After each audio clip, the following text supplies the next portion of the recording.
नमस्कार. अजून काही examples.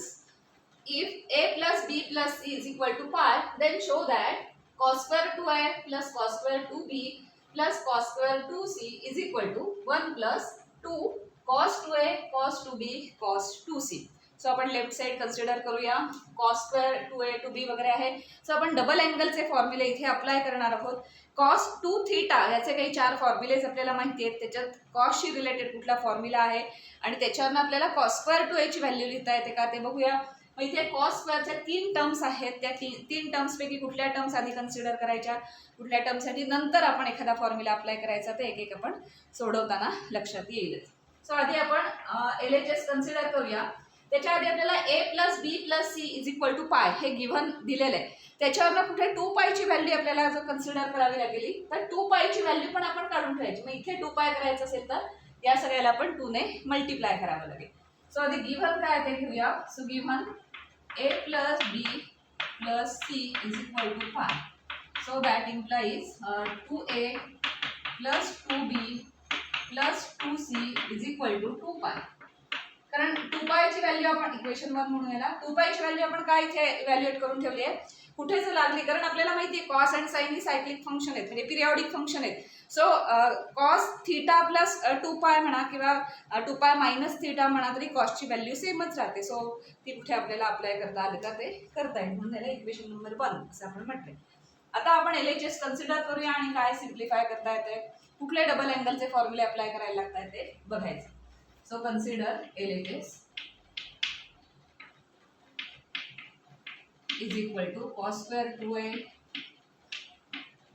plus cos square 2b plus cos square 2c. आता आपल्याला डबल अँगलचा फॉर्म्युला माहिती आहे. सो वी नो दॅट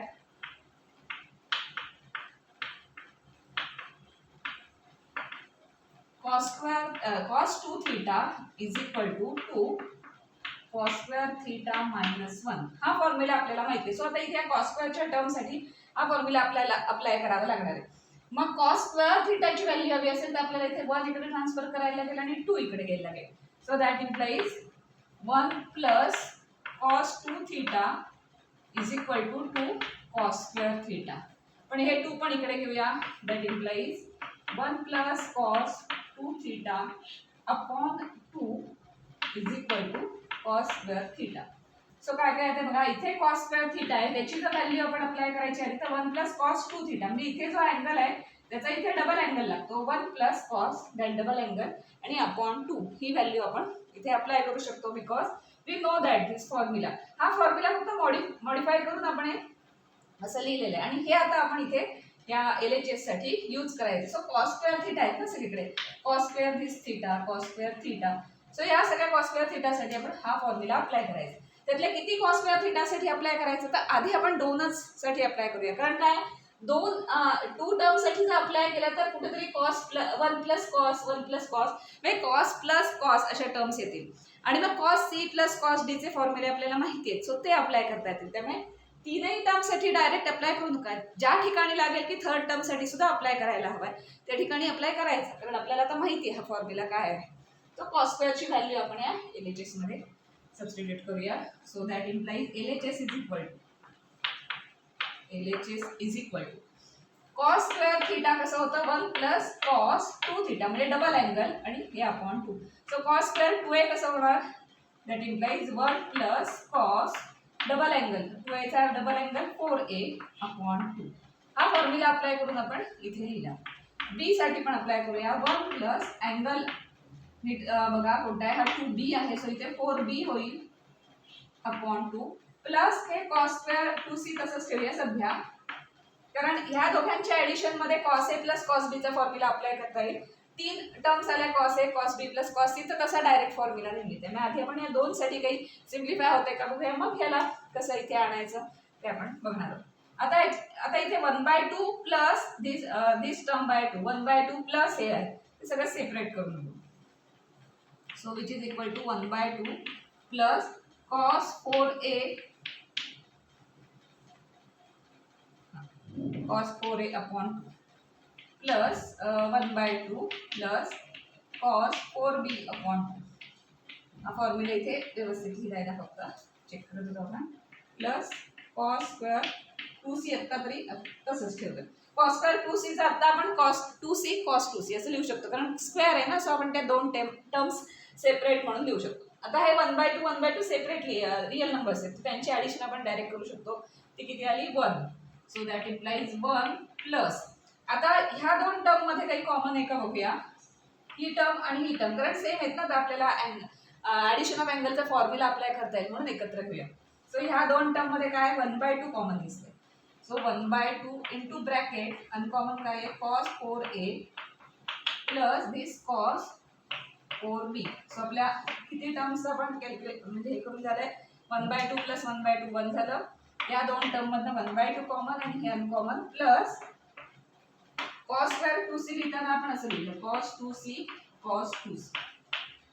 आता या cos 2c मध्ये cos स्क्वेअर cos 2c या 2c मध्ये आता आपल्याला 2π असं दिलंय ना 2a + 2b + 2c = 2π.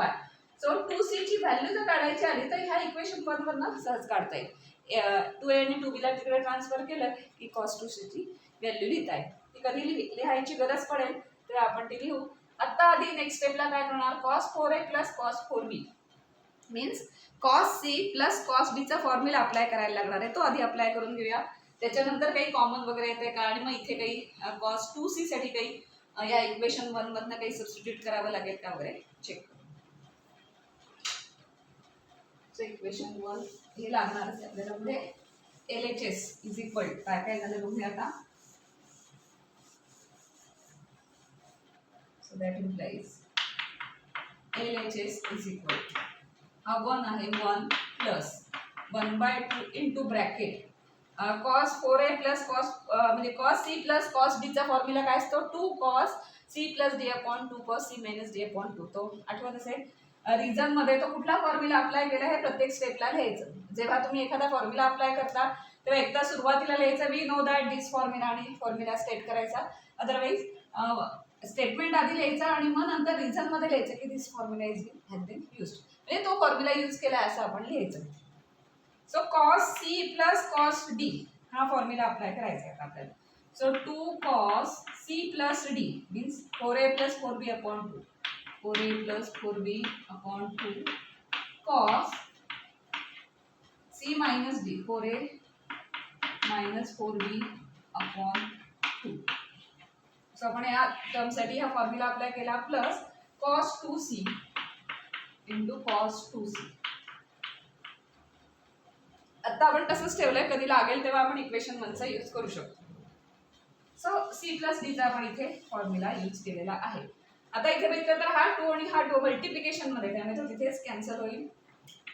त्यामुळे राहिला which is equal to 1 plus इथे काय राहिलंय cos 4a + 4b हा जर तो आपण इथे ऍब्सॉर्ब केला तर 4a/2 मीन्स 2a आणि 4b/2 मीन्स 2b. सो आपण इथे डायरेक्ट लिहूया 2a + 2b इंटू cos इथे होणार आहे 2a - 2b. अँगल काही चेंज केला नाही 4a/2 कारण डिनॉमिनेटर आपण सेपरेट केला तर 4a/2 मीन्स 2a - 2b असा प्लस. आता हे सगळं 2a + 2b 2a - 2b च्या फॉर्म मध्ये आहे.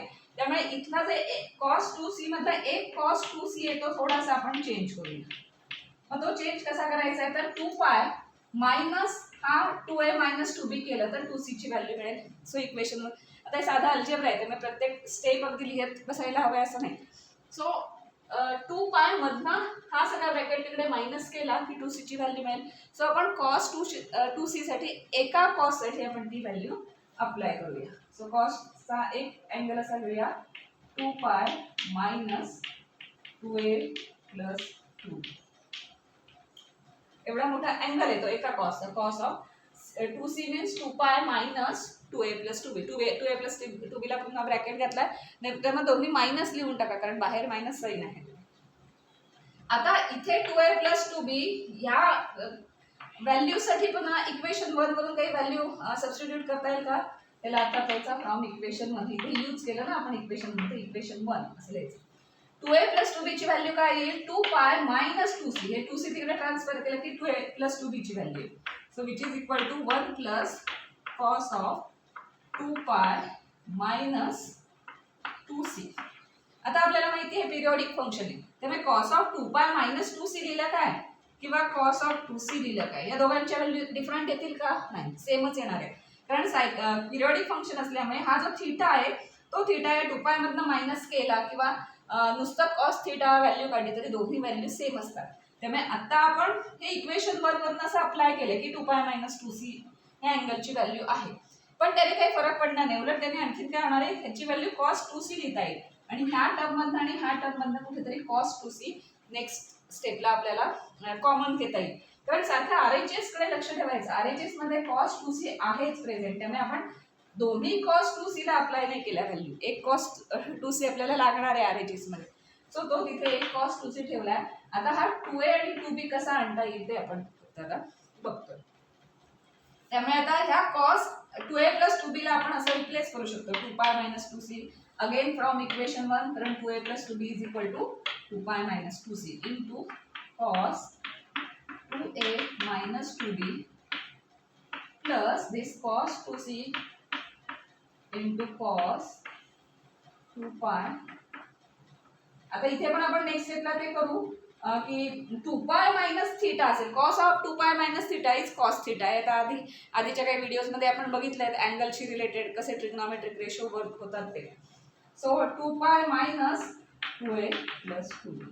त्यामुळे नेक्स्ट स्टेपला आपण याचं पण तेच करणार आहोत. 2 पाय मायनस थीटा म्हणजे cos थीटा, ते तिथे करता येईल आपल्याला, which is equal to 1 plus cos of 2 pi minus theta means cos theta means cos 2c झालं into cos 2a minus 2b plus this cos 2c into cos, इथे पण तोच कन्सेप्ट अप्लाय करायचा आहे, cos of 2 pi minus theta म्हणजे किती येणार theta 2a plus 2, theta म्हणजे काय हा 2a plus 2b ब्रॅकेट सगळा, त्यामुळे अँगल तो राहील. आता ह्या नेक्स्ट दोन टर्म्स मधनं काही कॉमन येते का बघूया, which is equal to 1 plus या टर्म मध्ये cos 2c, या टर्म मध्ये cos 2c, cos 2c common आलं, ब्रॅकेट मध्ये अनकॉमन टर्म्स काय राहिले ते चेक करूया. cos 2a minus 2b plus cos 2a plus 2b. आता ऑलमोस्ट ते आलेलंच आहे. आता याच्यासाठी एक फॉर्म्युला अप्लाय केला की झालं, ते सगळं आणण्यास म्हणून RHS सारखी RHS कडे लक्ष द्यायचं सारखं की आपल्याला नक्की काय प्रूव्ह करायचं, त्यासारखं आपण तिथे कुठला फॉर्म्युला अप्लाय करायचा आहे वगैरे ते ठरवायचं. 1 तर आलेला आहे, 1 प्लस cos 2c, 2 आला नाही तो बघूया आता हा फॉर्म्युला अप्लाय केल्यावर काय होईल.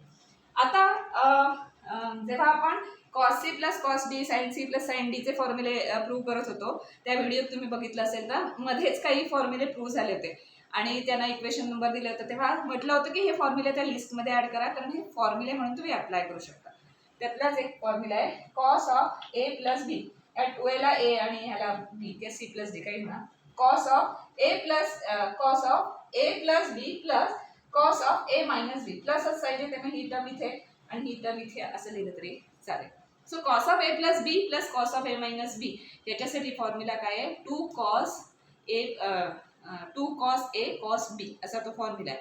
आता यातला a कोणता आहे आणि b कोणता आहे, तर इथे 2a 2b सेम दिसतंय, इथे पण 2a 2b सेम दिसतंय, त्यामुळे आपण ह्या सगळ्याला c आणि d असं म्हटलं, त्याला c म्हटलं त्याला d म्हटलं तर हा c आणि हा d होईल. So cos of c plus d plus cos of c minus d, तर त्याचा फॉर्म्युला काय होतं cos c 2 cos c cos d असा तो फॉर्म्युला आहे. सो त्या लिस्टमध्ये तुम्ही ॲड केला असेल, पाठ केला असेल ऑलरेडी, तर आता इथे तो आपण अप्लाय करणार आहोत. Therefore LHS becomes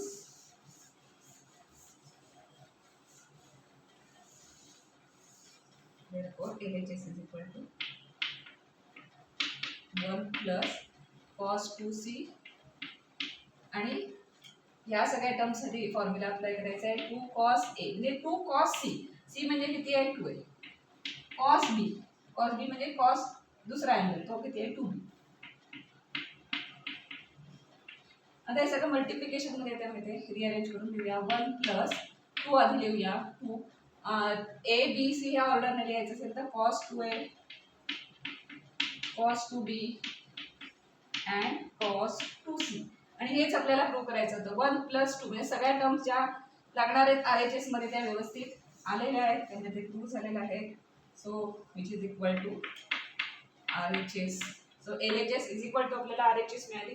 hence this statement is true.